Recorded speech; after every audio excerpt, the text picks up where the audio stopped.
Alright, we have a new chapter of One Piece. I cannot tell you how excited I am.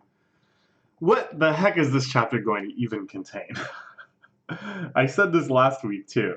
I said, what the heck could this chapter contain? Chichibukai fights, stuff about the Revolutionary Army, stuff about Sabo, stuff about Vivi, return to the Reverie, like, could go in any direction. And it went in a direction more exciting than any of those that I could never ever have anticipated. A lecture by Sengoku about the past, about the lives of some of the most infamous pirates in the whole series.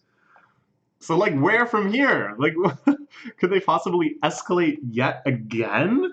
Or now will we return to Shichibukai battles? Now will we return to one of the other 50 plot threads that they've so enticingly dangled in front of us?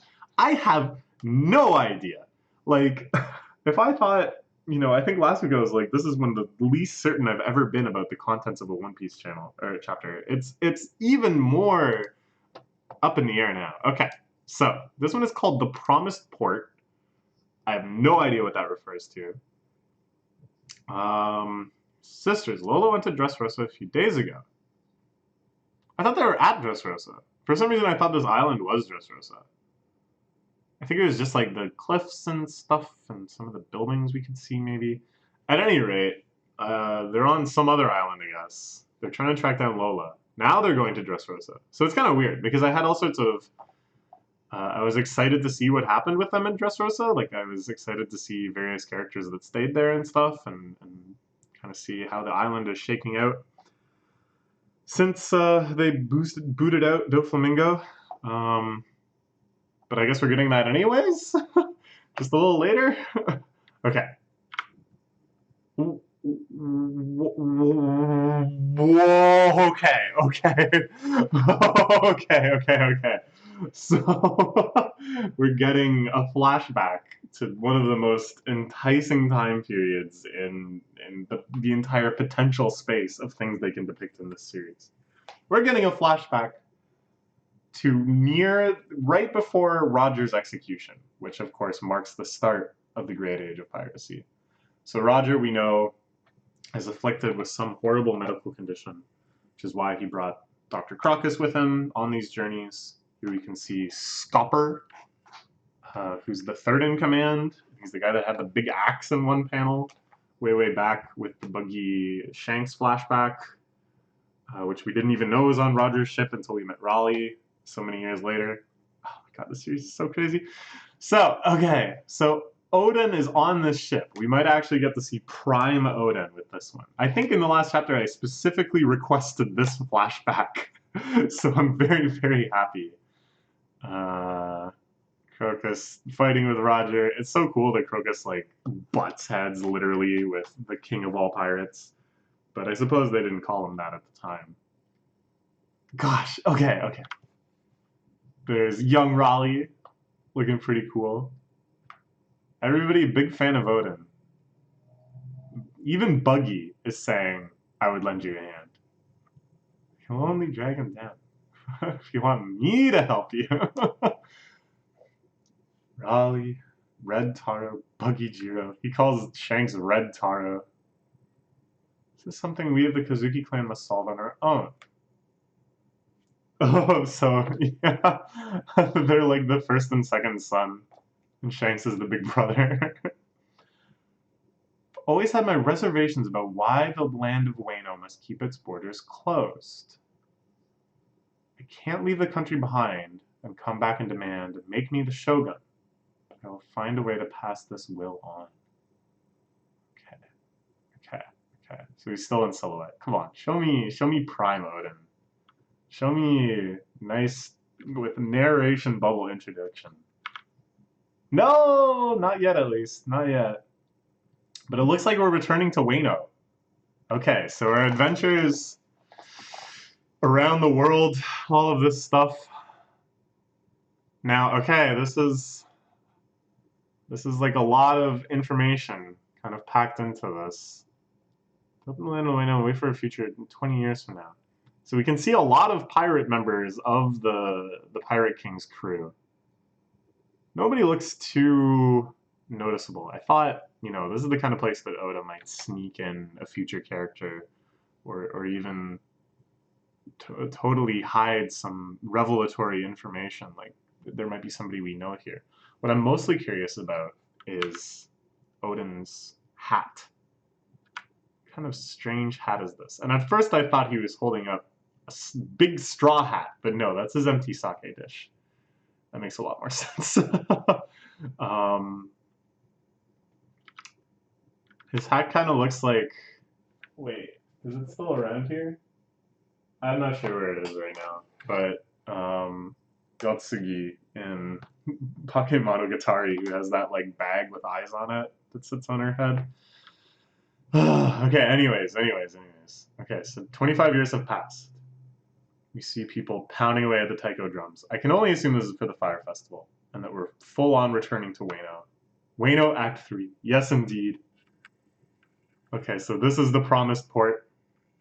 The port at which all of the rebellious forces are going to sail away from to Onishima Island to take on Kaido and the Animal Kingdom pirates. What a fine day. The weather itself is celebrating me. Oh wait, no.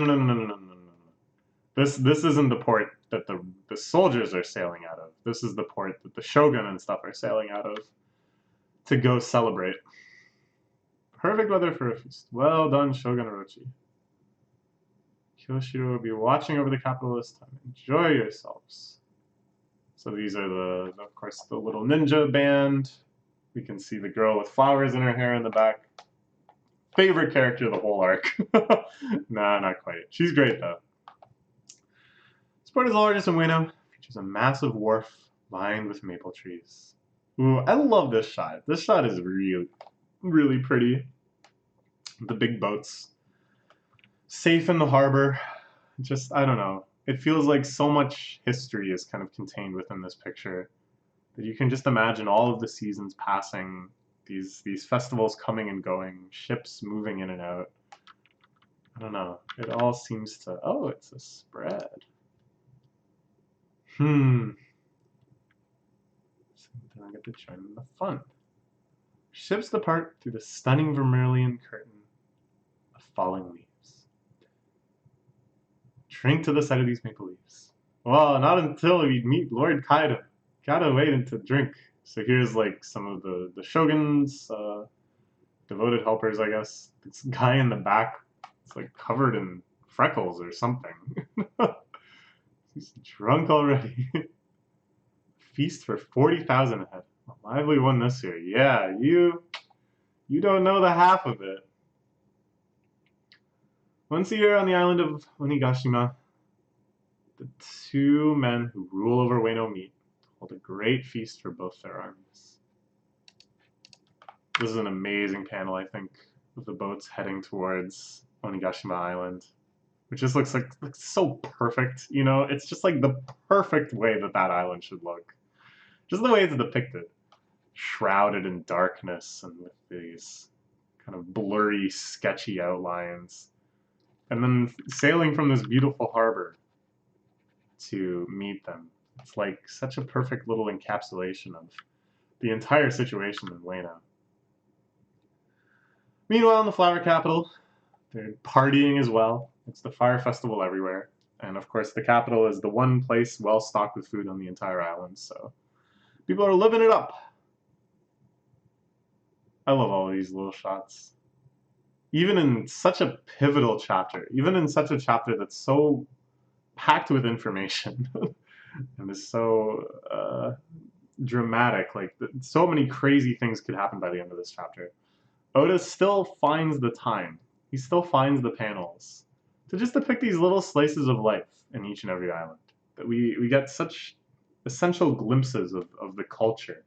It really just enriches the worldview. Seasons of Wano are separated by the extreme region, and the daily weather is equally different by location. Kai's complexion changes from place to place. Yeah, we saw a bit of that earlier, that a lot of the places were like kind of swelteringly hot, like in the labor camp and stuff, everyone was going around with their shirts off, sweating and complaining. But then in the same chapter, we'd have Zoro out in Ringo country, And it would be snowy. It would be like blizzards almost as he tried to chase down that fox monk. So at the gathering place for the battle, pouring rain. Ooh, holy crap! Look at those waves! Oh, Oda, I'm so happy for you. You know, like look at the love put into these waves. Of course, in the traditional style of Hokusai, who made the Great Wave, which serves as the most obvious and famous inspiration for this, but drawing on a deep tradition of those woodblock wave paintings done by many artists and such. I think this is a spread. Whoa. Oh my god, what a shot. Oh my god, it's so cool. And again, Onigashima Island is like just so perfectly depicted. But think about it. Oda obviously loves to draw waves like this. He's obviously wanted to draw waves like this for a long time. And in One Piece, there's been every kind of wave you can imagine. Waves made of candy. Waves made of... What were those things? The Dugons, right after they landed from Skypiea or whatever. And yet he's been holding off on drawing a scene like this until Wano. Because this is key to Wano. Okay.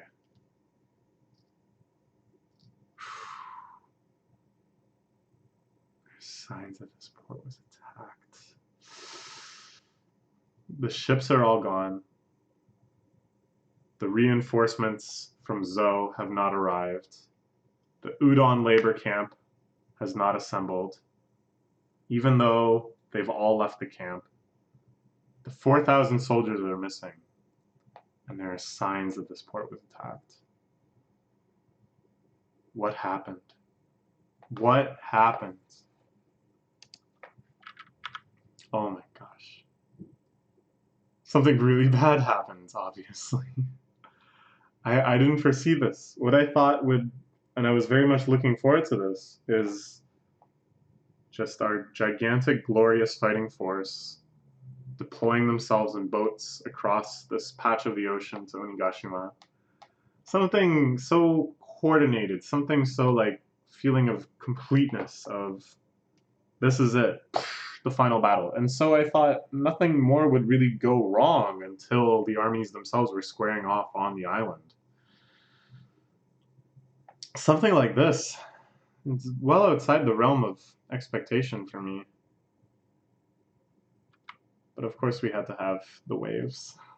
So even for that, I'm not disappointed. Snail's not responding. We cannot contact anyone. It's evening on the day of the fire festival at Tokage Port. This is the promised port. Why is no one here? Where have they all gone? What in the world has happened in the span of just a single day? Man. Oh man, what can be done? Something happened to everyone. Luffy's gone, Hyogoro is gone, the Musketeers are gone, Law is gone, Jibuemon. Oh man, what is happening? Did Luffy just leave early? I kind of have to think still that it's just going to be like a fake out. Because I feel like I'm still waiting for like a big kind of triumphant, this is it. It's time for war. You know, that's kind of how I thought this chapter would go. But, so I don't know, I'm still kind of waiting like some sort of fake, but like what fake out could there really be?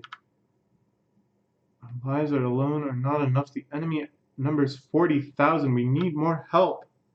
So even though the transponder snail perhaps going nowhere, he still cries out into it. Look at the sky and the sea. The heavens have turned against us. There will be no help. I'm gonna assume something has happened to them. What's gonna happen?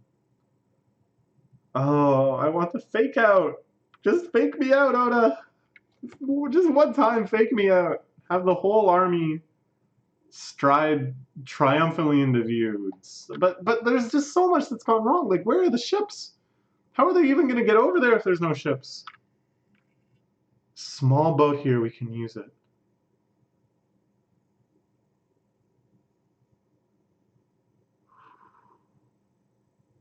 Dogstrom alone. Oh, man. Onigashima. The incident already happened the previous night. What's going on? Nah, what happened to everyone? I'm so worried. I'm so worried, and yet I'm so impressed. I'm so enraptured. Look at the contrast between the two spreads. One showing the port where the shogunate leaves from, and one showing the port where the rebels are attempting to leave from. What's gonna happen, man? This is crazy.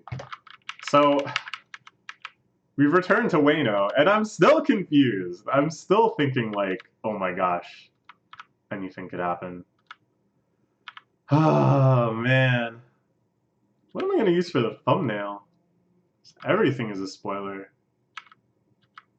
Can't match the quality of my thumbnail last chapter. That was like a mwah thumbnail. Okay. We're back to Wano. It's Wano Act 3. It's jarring to me because it's not uncommon for the end of the second act to be the lowest point for our heroes, right? But here I thought we were kind of doing a different structure, that the end of the second act has the heroes all resolute. They've concentrated their power to an unprecedented degree. They're as prepared as they'll ever be to take on the final threat. But between acts, in a situation we didn't even get to see, instead they have been reduced to an unprecedentedly low point. They're not even in contact with half the cast. Like, we're not even in contact with half the cast. When was the last time that we ended a chapter not knowing what Luffy was up to? Not even knowing if he was safe or okay. Like, I'm half expecting all these people to be in a prison on Onigashima. And at first I thought maybe there would be a fake out where it's like, oh, they left early for some reason.